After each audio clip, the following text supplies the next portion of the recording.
Kevin Warsh is now our new Fed chair, and he's been talking a lot, and we need to break down exactly what he's been saying and what that means. So, to start, we have a very unusual transition happening. This hasn't happened since 1948.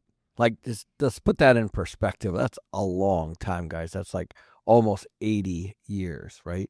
So, what is this? What it is you have Warsh coming in as the chair, and Powell staying on the board of governors, right? So he's now one of the committee, right? And by the way, they have been adversaries on many things. I'm sure this is going to be very, very interesting. I think actually this is going to be one of the biggest things to watch. Let's just talk about the reason that Powell is going to be staying on the board. So, for one, Trump's been trying to bully him like he didn't have a choice on what he was going to do. And I think part of this with Powell is a big screw you to Trump. Probably what I would do. Yeah, exactly. You have two male egos, essentially, and you have one that, trying to bully him around. And then Powell's just saying, no, I'm just going to stay on, which, like you said, hasn't happened since 1948. We've had people that stay on during the transition for a little bit, but Powell is like, no, I am riding out my term and I am staying on. And it's going to cause some chaos because, to your point, Warsh and Powell believe two very different things.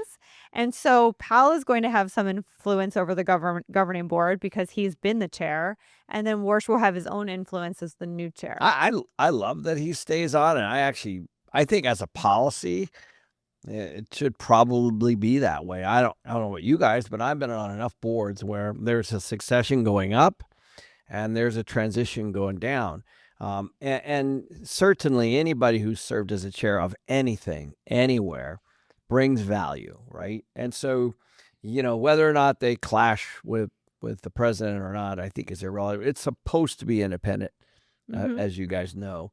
But the Fed is not really Fed. It's private. So, but I actually think it's good. We do not want in any case. We do not want Trump or one person, directing this. But it needs to be debated. It needs to be locked. It needs to be committee based. The only thing healthy is debate, and that's one of the things I think that's frustrating right now. Is we've skewed so far left, so far right that it's changed. There's nothing more, in my opinion, there's nothing better than having somebody who disagrees. Like last year at Limitless, I remember George Gammon went after Jim Rickards and Larry Lepard, and we had three extremely smart people all arguing over policy and where inflation was headed and interest rates and things like that. And it was completely respectful, and it was probably one of the more fascinating pieces of Limitless last year. And I just think it's good. Yeah, I mean, so Warsh is coming in at a really interesting time because the Fed is losing credibility. So he needs to get that credibility back. He needs to prove that he's not just Trump's puppet. That being said, is that he also has an inflation issue, but he also has an economic issue because even though the job numbers came back fairly decent, those aren't really accurate, and he actually touched on this in some of the things that he spoke about, but some of this data isn't accurate. So like all of us know that the economy is struggling. We all know there's inflation and we have Federal Reserve credibility. So Warsh is going to be juggling all that. Now you say it's good that Powell's still there. I debate, because yes, I agree, more minds, more thinking alike, but we need the Federal Reserve to start making decisions because over the last year, they've just decided to do nothing. They haven't really cut rates. They haven't really raised rates. They've kind of just been sitting around waiting to see what they're going to do. And so they're going to have to make some policy decisions. And Powell, it just depends. If he's staying on to be helpful, I think that's great. I personally think he's staying on to spite Trump and because he has a power trip as well. And I think that's going to create conflict and it's not going to be good. Yeah, I think whenever you have somebody who's been in that position for a long time, and a lot of rooms and a lot of decisions and that can only be good for a committee, and that's what I'm saying. So if you remove Powell's name, you remove the fight between him and Trump, and you just look at it from a business standpoint, where you have somebody who served as a chairman for 4 years on something, whether you liked them or not.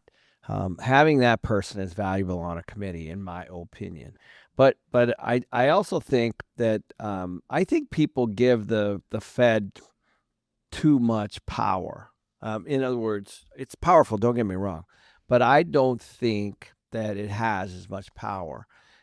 Certainly, we already know interest rates are largely governed by the 2-year and the 10-year Treasury, right? Which has very little to do with the Fed. And so if you want to really see where interest rates are going, all you got to do is look at the curve, right? And that will tell you the Fed is always behind. Even when inflation hit at 9.1% in June of 2022, their criticism was, under Powell, the criticism is that the Fed reacted late. And so, I agree with you. I think that this is going to be a really, really interesting time, because we have certainly the war, which who knows if that's going to wrap up. We have tariffs. We have, in my opinion, you're going to see rent inflation, and we have energy inflation. But before you get there, I'd like to just say, do you think Powell's done a good job? Because I would only think you would care if somebody was on the board if they've done a good job. And you could argue that everything's a mess right now, and he did react too late, and he did overcorrect, and he didn't bring rates back down, and everything's just, we had massive inflation, 9%. So, I mean, if he's not done a good job, then why keep him? So let me ask you a question back. Do you think Powell has influence over inflation? Yes. I don't. So I don't think the Fed has. I think all they can do is react. I think when the president goes to war, or we spend, or the country becomes more and more in debt, or whatever we're doing, with tariffs and all that stuff, has nothing to do with the Fed. And I think the Fed is reactive largely in nature. And so I agree with you on the fact that if it's like energy or something that they can't control, food prices, those energy are inflationary, which is why I asked the question. But what they did at the beginning of 2020 is they dropped rates so low that's really what spiked all the inflation. Obviously, the stimmy checks did too, but their low rates is why you had such crazy housing inflation, why you had such crazy rent inflation. The Fed did not close the country. The Fed did not issue stimmy checks. They did not do any of that. Yet, they're left with the ramifications of that decision. They did not shut down the economy. They did not tell people they could stay home. They did not tell everybody that they needed to wear a mask. They did not tell people that didn't have to pay their mortgage or rent. None of that happened at the Fed. Yet, under his watch, he had to deal with all that stuff. And that's why I said, if I'm giving Powell a grade, I'm giving him a solid B, right?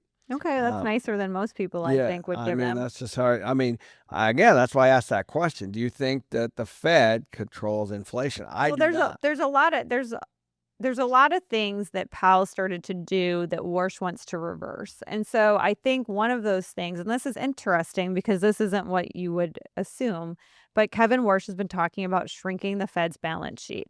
He doesn't feel the Fed should be buying mortgage-backed securities and treasuries. He feels like the market should do as the market does.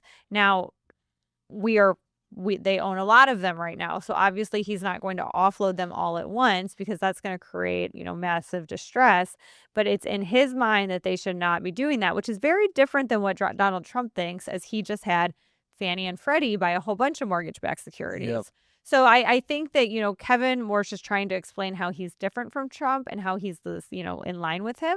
But I will say that I don't know if this is just a talking point or if he means this, because this would be a very different plan than has been going on in the last 20 years. I do want to make a point that when Trump hired Powell, there was a reason. Or, I should say hired, but you get the point. Okay. Appointed. When he appointed Powell, there was a reason based on who he was. Okay. What happened from 2017, 18, and 19 is there were actually 4 Fed increases and 3 Fed decreases. So under Trump, Everyone has this false illusion that Trump, pushed rates down.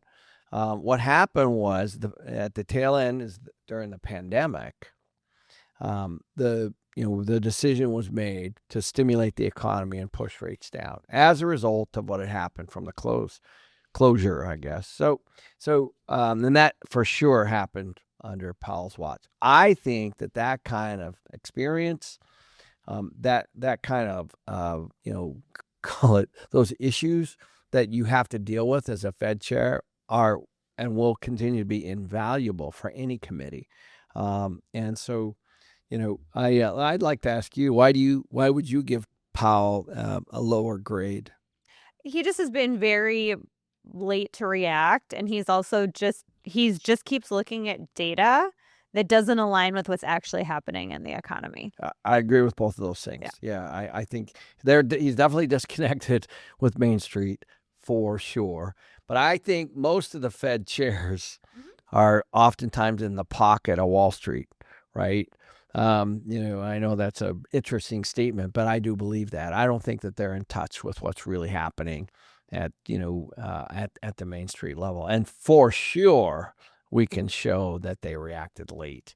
As inflation started creeping up in early 2022, as a result of the hangover from the pandemic and all the stimmy money, they could have done something earlier and quicker. But what would that really have done? Honestly, Well, we just don't know we 'cause they moved the didn't needle do 6 it. months or a year, but at the end of the day, we're still.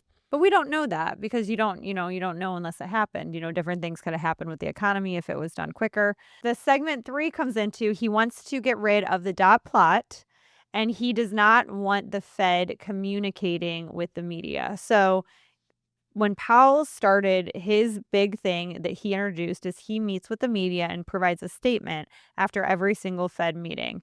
Warsh says that's off the table. That's not going to happen. And he's also encouraging members in the committee to stop with the dot plot. Like he wants the Fed to kind of be very private and to not have a lot of outer communication unless he deems necessary, basically. I'm kind of mixed on that one.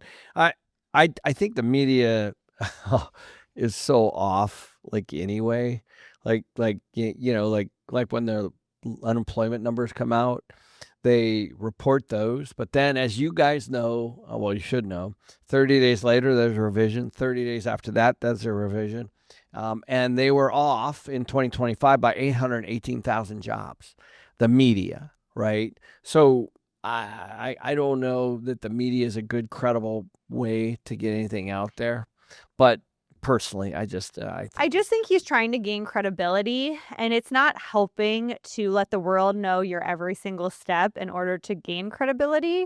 It's sometimes better to work behind the scenes, I think, is what he's thinking, to try to keep it more internal and not like, oh, this person always votes this way and this person votes that way. It should all just be it'll move from standard media announcements to leaks. Exactly. But it will be different because, when Powell makes these announcements, the stock market moves one way or the other. Everything moves based on these announcements. Fair point. Yeah. You're right. These hearings and stuff. It'll be interesting to see how. I mean, he's a chair. He can run. To your point, it's a narrative, but one person's point of view does not necessarily mean that you get your point of view. It has to be, that's the whole point of a committee. But there are things, right? So as we talked about previously, he also wants to change how inflation is measured. So he wants to take out the outliers. So anything that's super high or anything that's super low, he wants to erase those and just focus on the middle on what inflation is. Now, currently that would make inflation go down. It's not always the case because sometimes these low outliers help inflation go lower. But right now, with oil and energy and food, because of the oil, if you remove that, then it takes inflation down to a more reasonable level. So that is something he's really aggressively proposing. But also on top of that is he does not want to use, and this is probably the biggest thing, is he does not want to use this recorded data.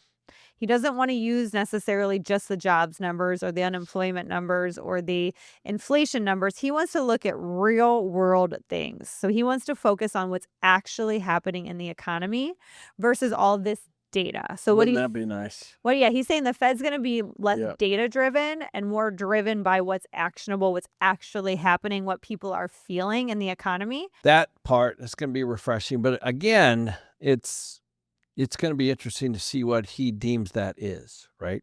Correct. And well, so this is where it gets a little wonky, right? Like, because we always have to think, like, is this somebody that Trump has appointed to do everything that he wants to do? And is that kind of Warsh's belief, is he's going to make the president happy, or is he going to really run the Fed independently?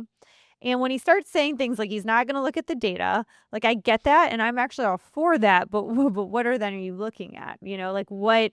It can't just be a feeling. There has to be some data behind whatever you're deciding. Well, I don't think it's black and white. And when he says he's not looking at the data, I don't think he's never going to look at Correct. data. He's going to look at different data.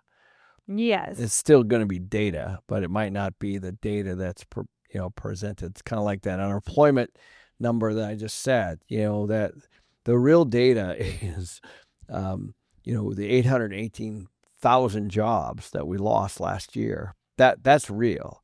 So that's significantly different than what was reported. But you can always find data that's going to follow your story. So that is going to be interesting what data he chooses to use. It will be. Yeah, and I'm sure that's true right now inside the walls of the Fed currently.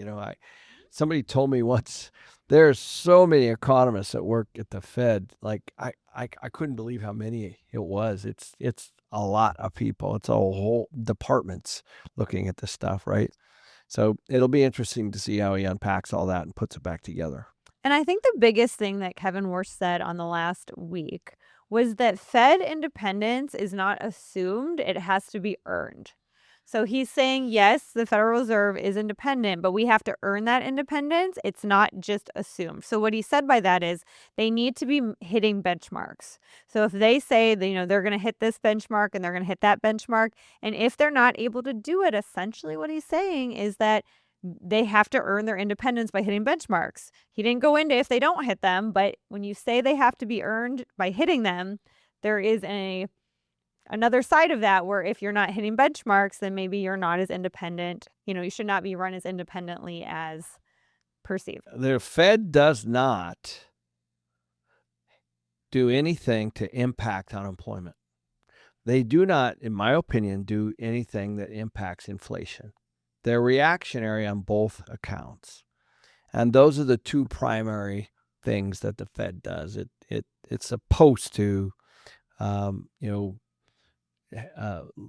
have pricing, not run, right? I mean, I think right. What they do prevents, like, they're reactionary because when they see something, they're supposed to react to it. But if they react too late or too early, it's problematic. Right. Well, I can't imagine a scenario where they would react too early. But well, that's what happens when they react too late, is they're afraid of reacting too early. I can definitely see a point where they might react late, but I can't imagine that they would react early only to create something. But on the reacting late, I totally understand, and that's for sure happened under Powell. But once again, when the economy shut down and we issued stimmy checks, or when we went to war, or when Trump decided to do tariffs, that had nothing to do with the Fed. He didn't call them up and say, what do you think, guys? Like, he didn't. All they can do is sit back and try to figure out a way to, instill balance based on decisions that are being made. And that's my point. And so, and the Fed is supposed to be independent on those things anyway. And that's why I'm saying I don't believe that the Fed drives those. The Fed for sure does not have any policies that drive unemployment. So you kind of glossed over the fact that the Fed independence has to be earned, because that's like a huge statement from the Fed chair when the Fed's always been independent. And now he's saying it needs to be earned if they're going to be independent. I actually agree with that. Like if you think about it, right? Like, there's no question that Powell has made that clear. And this is one of the reasons why I like him. Like, there's not very many people that can stand up to Trump, right? And he did. and he's like, F you, this is the way. And this is partly like, if you're MAGA, you don't like Powell, but again, he's got a very, very difficult situation. And don't forget, Trump cuts people right and left. Like every once in a while, every single 1 or 2 or 3 weeks or every month, we see people cycling through that administration. He's got to feel out of control here. So that's part of the reason why I give Powell a high grade, be able to stand in the fire when you got a president that is this persuasive, I guess is another one way to say it. And what I don't want to see is Warsh do is agree, kind of like what you want me to agree. I don't want to see that. I want to see somebody who stands in their own position and agrees with what they want, and maybe gets into a conflict with the president. That to me is independence, and that I think would, we'll see. We will see. These are all just positioning political statements at the moment. Yeah. I want to be a little bit more independent. Well, what does that really mean? I think Powell has done a masterful job of showing the world that he is not beholden to Trump. Okay? So to me, that means independence. But to some people, that means he's not doing a good job. So that's what I mean. I think it would be great to see, but we will see, won't we? Well, we will see. Well, that's the thing. The next 6 months are going to be really interesting to see exactly what Warsh does.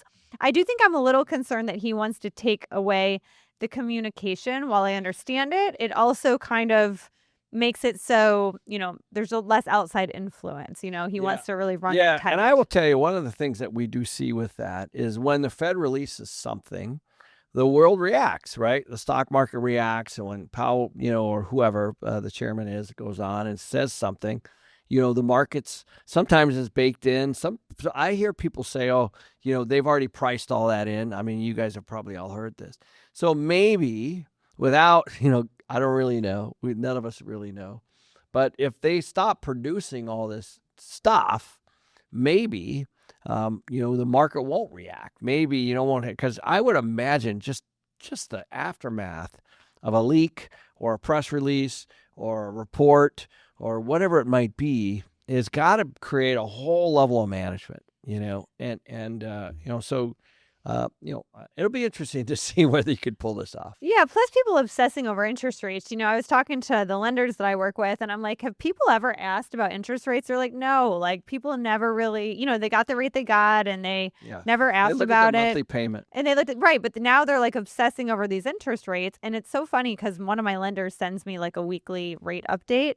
So now he literally attaches a full economic report, like because of the war in Iran and the oil shipments, this is, and it's like, this is so weird and out of the ordinary. Like that never happened before. It was like, these are the rates. You didn't need a weekly rate report. And if you got one, it certainly didn't have economic news attached to it. Well, this is what happens when you're not doing loans. You can do right. You have more time. You can do narratives about rates. But I just think I think it just shows though that people are obsessing over the rates and why they're going lower and why they're going higher and what they're going to do. But to your point, it doesn't make that big of a difference in a payment unless they're going to massively move. Right. And again, these are opinions, feelings, whatever you want to call them. Your favorite thing. Well, they're just, every time I hear somebody speak, it drives me nuts.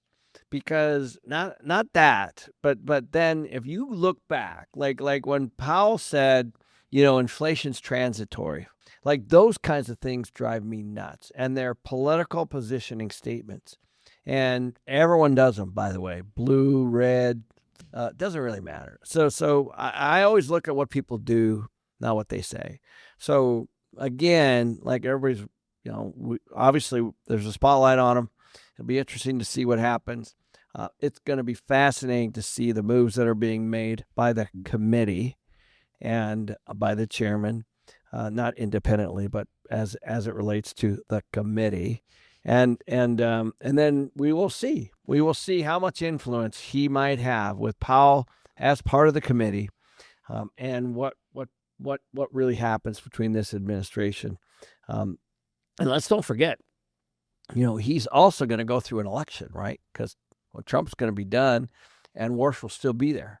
Yep. And so, but there is one thing everybody wants, and what I want, and what same thing as you want, is we want rates lower.